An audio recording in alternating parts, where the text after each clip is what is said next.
हरे कृष्णा, राधे राधे श्रोताओं। आज हम श्रवण करेंगे पुण्य फल देने वाली आज की महात्म कथा। उसके बाद श्रवण करेंगे भागवत गीता का पाठ। तो चलिए बड़ी ही प्रसन्न चित्त मन से कथा का रसपान करते हैं। उससे पहले हम सुनते हैं भक्ति में विश्वास की एक छोटी सी बहुत ही सुंदर कथा। एक समय की बात है, भगवान श्री कृष्ण भोजन करने के लिए बैठे ही थे कि एक दो नेवाले मुंह में लेते ही अचानक उठकर खड़े हुए और बड़ी ही तेजी से दरवाजे की तरफ भागे और फिर उदास होकर वापस लौट आए और वापस से भोजन करने लगे। यह देखकर रुक्मणी जी ने पूछा, हे प्रभु, थाली छोड़कर इतनी तेजी से आप क्यों गए थे और इतनी उदासी के साथ लौट आए? इसका कारण क्या है? प्रभु भगवान श्री कृष्ण जी ने रुक्मणी जी से कहा, हे प्रिय, मेरा एक प्यारा भक्त रास्ते से गुजर रहा था। वह नंगा फकीर था। एक ताड़े पर मेरे नाम की धुन बजाते हुए मस्ती में झूमते चला जा रहा था। लोग उसे पागल समझकर उसका मजाक उड़ा रहे थे और उस पर पत्थर भी फेंक रहे थे और वह था कि मस्ती में मेरा ही गुणगान किए जा रहा था। उसके माथे से खून भी टपक रहा था। वह असहाय था, इसलिए मुझे दौड़ना पड़ा। यह सुनकर रुक्मणी जी बोली कि हे प्रभु, फिर आप लौटकर क्यों चले हैं? हे प्रिय श्रोताओं, कृष्ण जी जो बोले ध्यान से सुनिए। कृष्ण जी बोले, मैं दरवाजे तक पहुंचा ही था कि उस फकीर ने, जो मेरा भक्त था, उसने एक ताड़ा नीचे फेंक दिया और हाथ में उसने पत्थर उठा लिया। अब वह खुद ही उत्तर देने में तत्पर हो गया। उसे अब मेरी ज़रूरत नहीं रही। थोड़ी देर रुक जाता, मेरे ऊपर पूरा विश्वास रखता तो मैं पहुंच गया होता। हे प्रिय श्रोताओं, यहीं पर आकर हम अपने भगवान पर विश्वास खो देते हैं। भगवान जरा सी परीक्षा लेते हैं और हम धैर्य नहीं रख पाते। इसलिए अपनी भक्ति को दृढ़ बनाना चाहिए। हमें भगवान पर पूर्ण विश्वास रखना चाहिए। हमारे साथ कोई कितना भी बुरा करे, कितना भी हमें बुरा बोले, तो हम उसे जवाब ना देकर हम अपनी भक्ति करते रहें, अपने सत्कर्म करते रहें और भगवान पर विश्वास रखें और भगवान को उसे जवाब देने दें। तो हरे कृष्णा। तो यह थी आज की छोटी सी कहानी। उम्मीद करती हूँ आपको पसंद आई होगी। तो आप सुनते हैं आज की महात्म्य कथा। ओम नमो नारायण। हे प्रिय श्रोताओं, पिछले अध्याय में आपने भगवान श्री कृष्ण और उनके भाई बलराम जी की अनुप्रास और नामकरण संस्कार के उत्सव के बारे में सुना था। तो आइए आज हम सुनेंगे भगवान श्री कृष्ण की बहुत ही सुंदर बाल लीलाओं का वर्णन।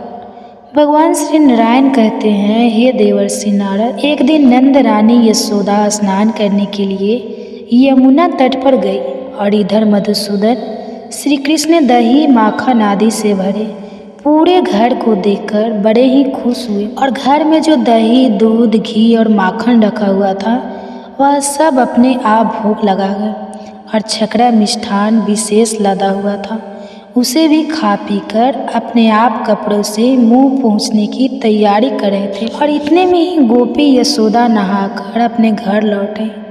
उन्होंने बाल कृष्ण को देखा। घर में दही, दूध आदि के जितने भी मटके थे वे सभी फटे और खाली दिखाई दिए। मधु आदि के दो जो बर्तन थे वो भी एकदम खाली हो गए थे। यह सब देखकर यशोदा मैया ने बालकों से पूछा, अरे यह तो बड़ा अद्भुत कर्म है। बच्चों, तुम सच सच बताओ, किसने यह अत्यंत दारुण कर्म किया है?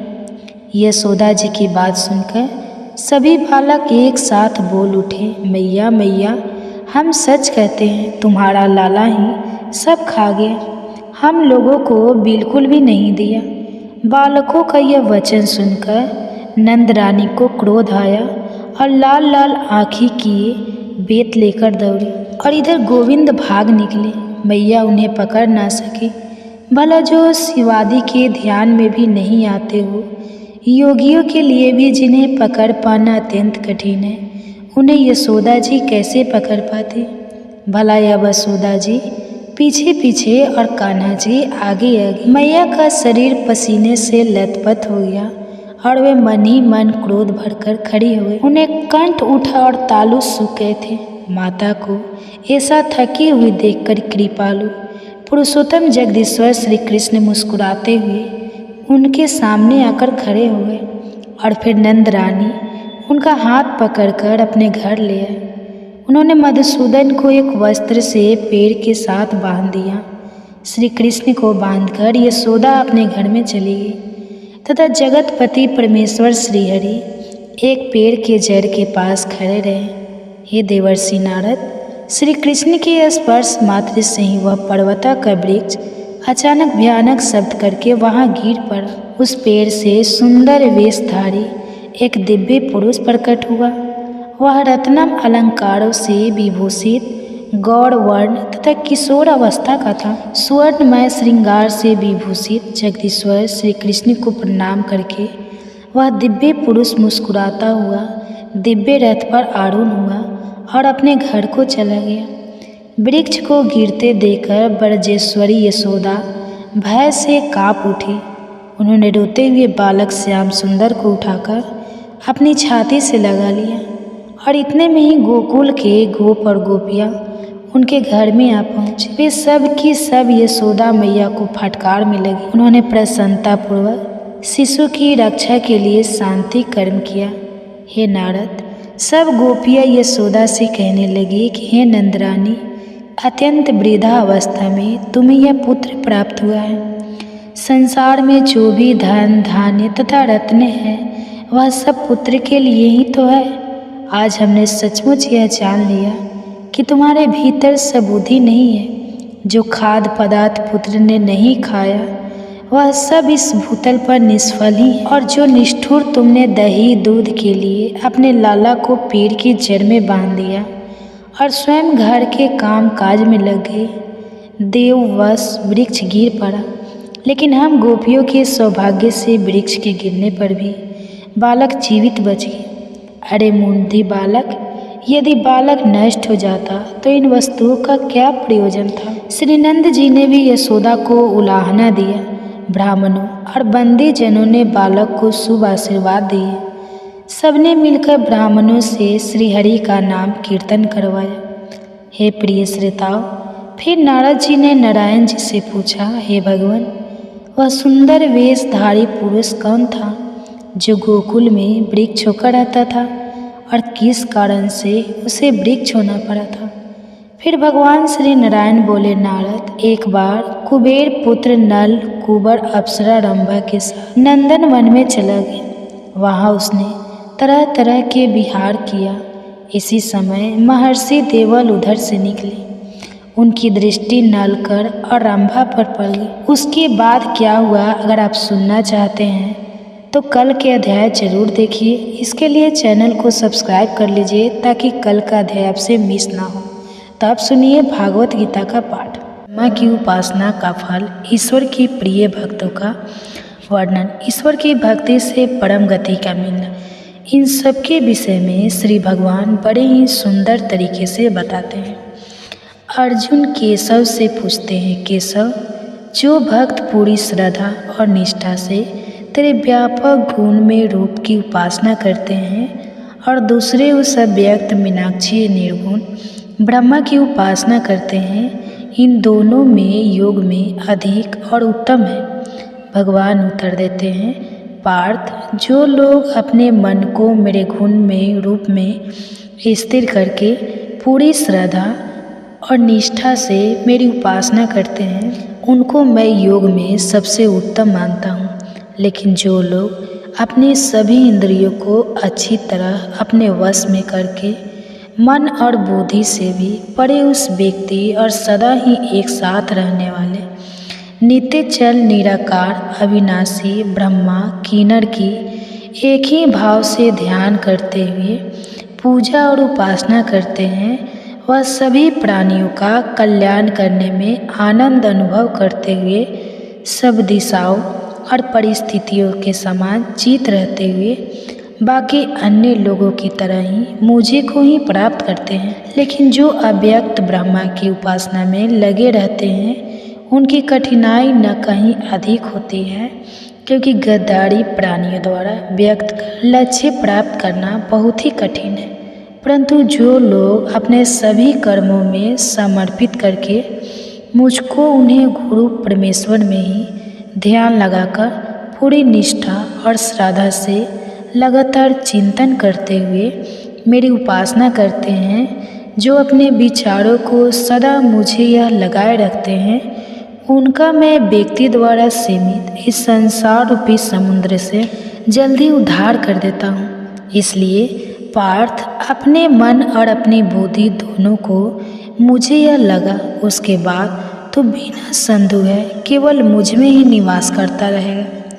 यदि तू अपने मन और चित्त को पूरी तरह स्थिर करके पूरी तरह ठहरा कर मुझे ना लगा सके या तो यह करने में असमर्थ है, तो तू आभ्या ग्रुप द्वारा अपने मन को एकाग्र और मुझ तक पहुँचने का प्रयास करे। यदि तू अभ्यास योग करने में भी असमर्थ है, यदि तू अभ्यास योग ना कर सके, तो मेरी सेवा को अपना परम लक्ष्य बना ले और मेरे लिए ही कर्म कर। मेरे लिए कर्म करता हुआ तो सीधा मुझे को प्राप्त कर लेगा।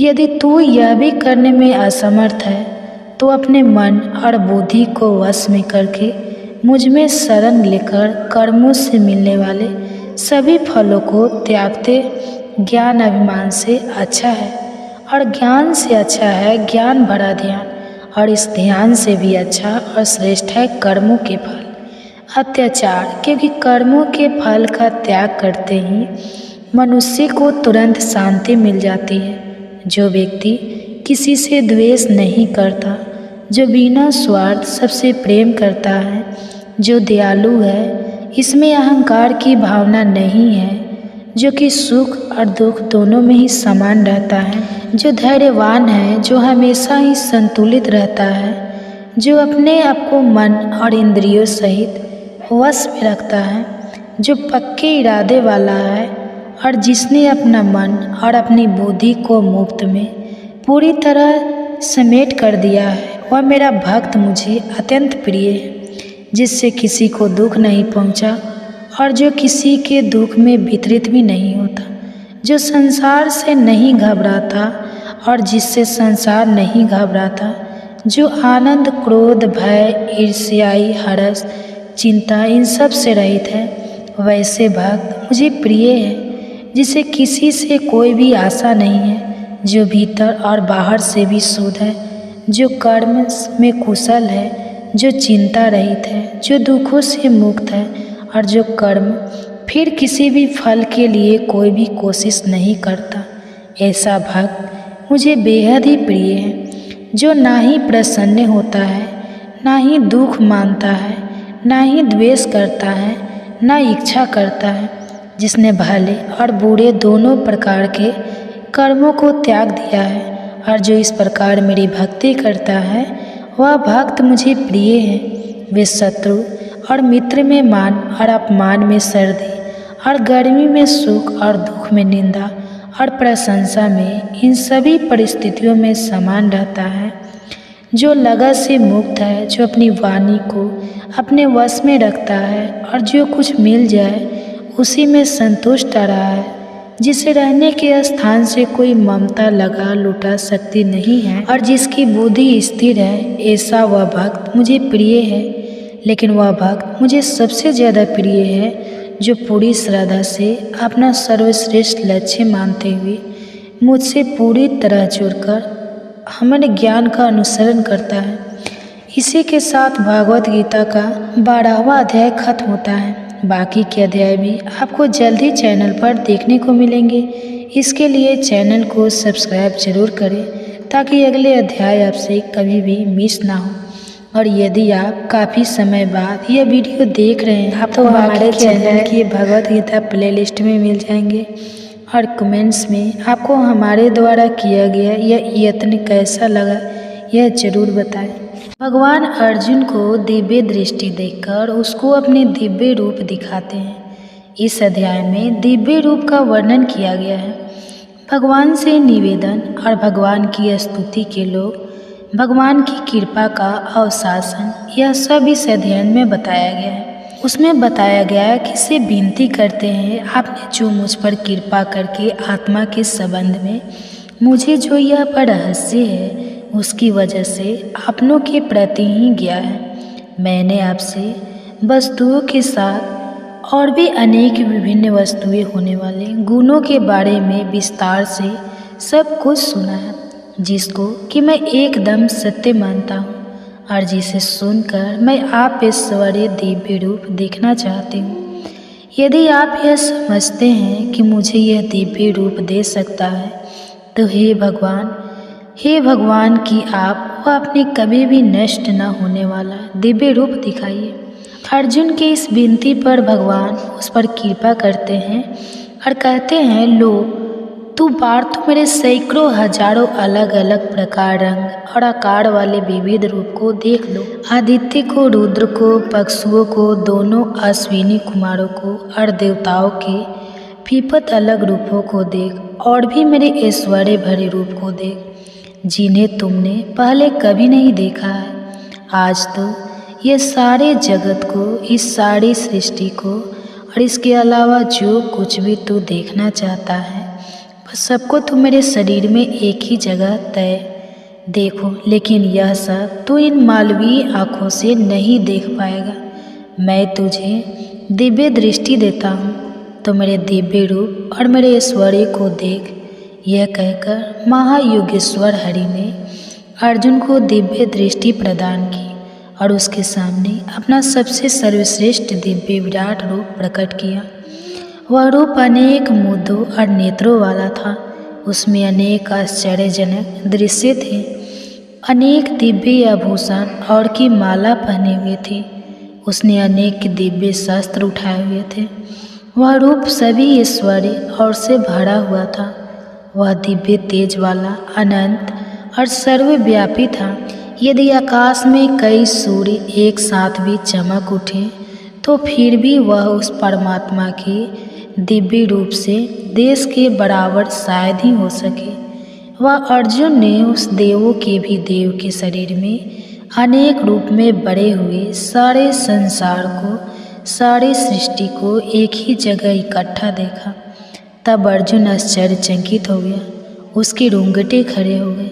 उसने हाथ जोड़कर सर झुकाकर कहा, हे भगवान, मैं तुम्हारे शरीर में सभी देवताओं और हर प्रकार के प्राणियों के समूहों को देख रहा हूँ। मैं कमल के आसन पर बैठे विधाता ब्रह्मा, भगवान शिव तथा सभी दृष्टियों और सभी दिव्य शक्तियों को भी देख पा रहा हूँ। मैं तुझे सब और अनंत रूपों में देख रहा हूँ। आपकी अनेक घोषणाएँ और नृत्यत्व हैं जो सभी ओर फैले हुए हैं, जिनका मुझे ना ही आदि, ना ही मध्य और ना ही अंत दिखाई देता है।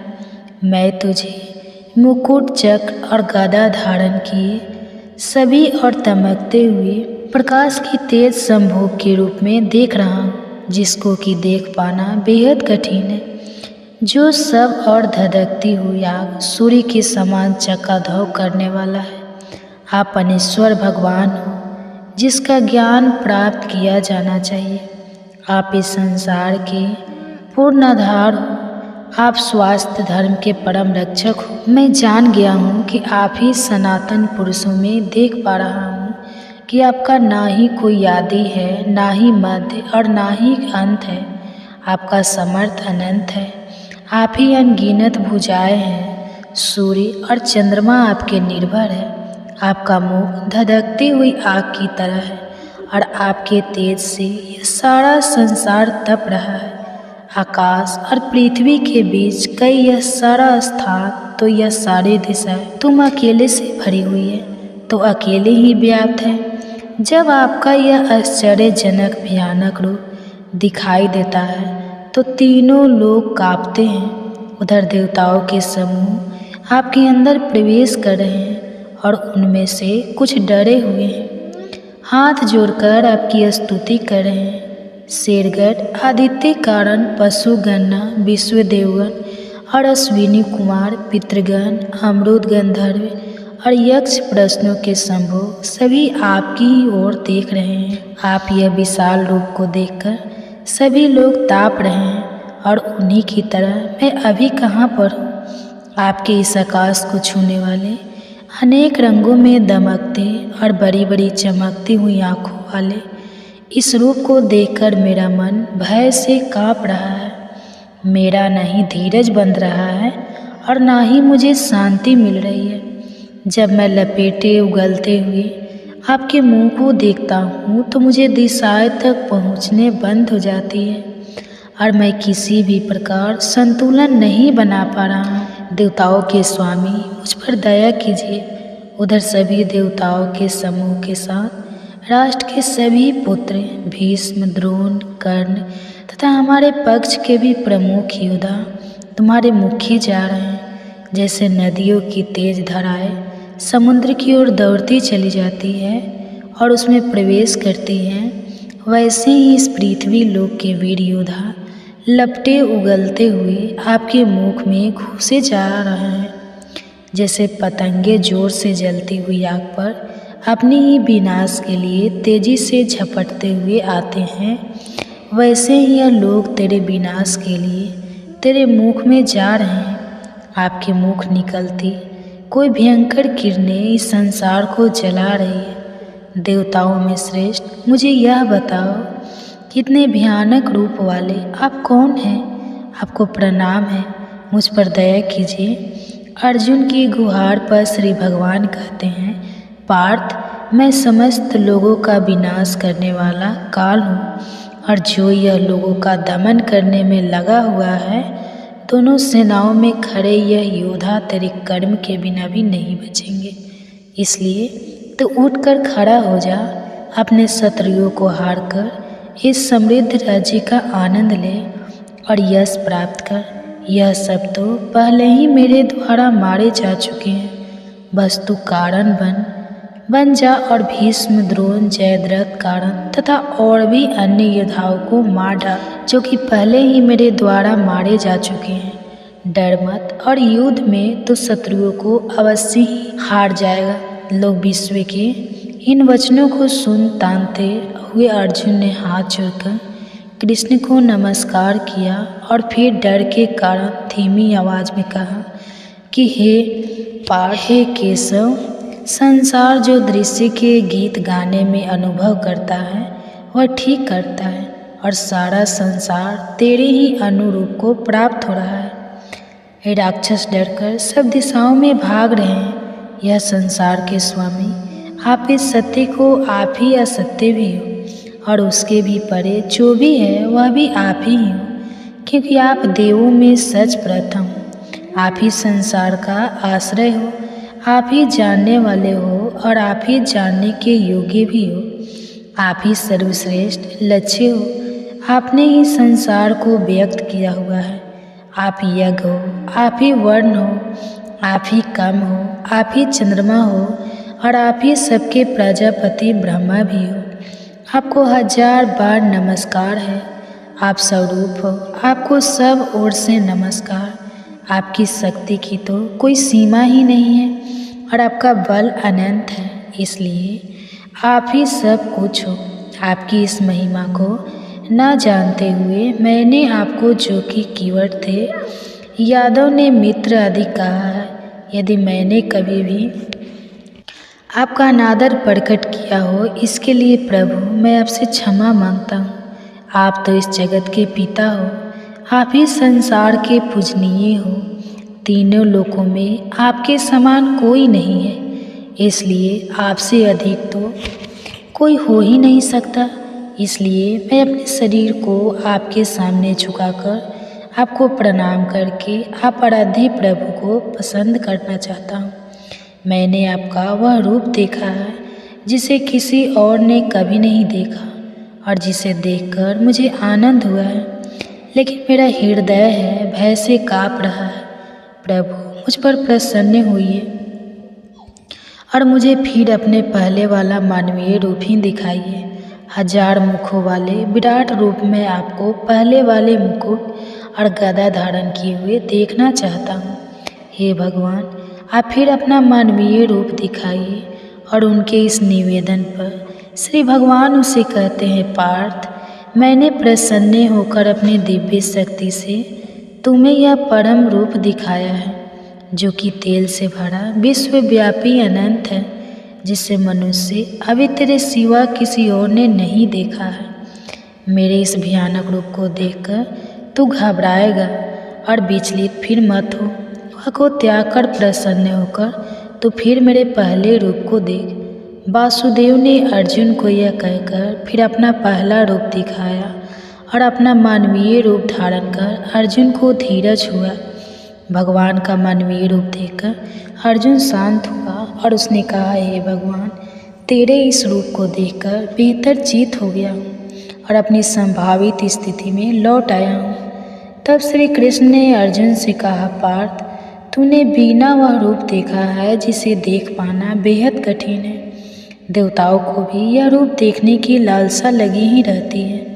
तूने मुझे अभी जिस रूप में देखा है, उस रूप में ना तो वेदों के अध्ययन द्वारा, न ही शास्त्रों द्वारा करना ही कर्मकांड की क्रियाओं द्वारा, नहीं दान और राय कठोर तपस्या द्वारा देखा जा सकता है, लेकिन अनन्य भक्ति द्वारा मुझे इस रूप में जाना जा सकता है, सच में देखा जा सकता है और मुझ में प्रवेश भी किया जा सकता है। जो व्यक्ति केवल आपके लिए ही कर्म करता है, जो मुझे ही अपना लक्ष्य मानता है, जो मेरे ही उपासना करता है, इसे कोई भी लगाव नहीं है। जो किसी भी प्राणी के प्रति द्वेष की भावना नहीं रखता, वह पुस्तक अवश्य पहुंच जाता है। इसी के साथ भागवत गीता के 11वें अध्याय समाप्त होता है। बाकी के अध्याय भी आपको जल्दी चैनल पर देखने को मिलेंगे। इसके लिए चैनल को सब्सक्राइब जरूर करें ताकि अगले अध्याय आपसे कभी भी मिस ना हो। और यदि आप काफ़ी समय बाद यह वीडियो देख रहे हैं तो बाकी के अध्याय आपको हमारे चैनल के भागवत गीता प्लेलिस्ट में मिल जाएंगे। और कमेंट्स में आपको हमारे द्वारा किया गया यह यत्न कैसा लगा यह ज़रूर बताएं। तो मैं मिलूँगा आपको अगले अध्याय में।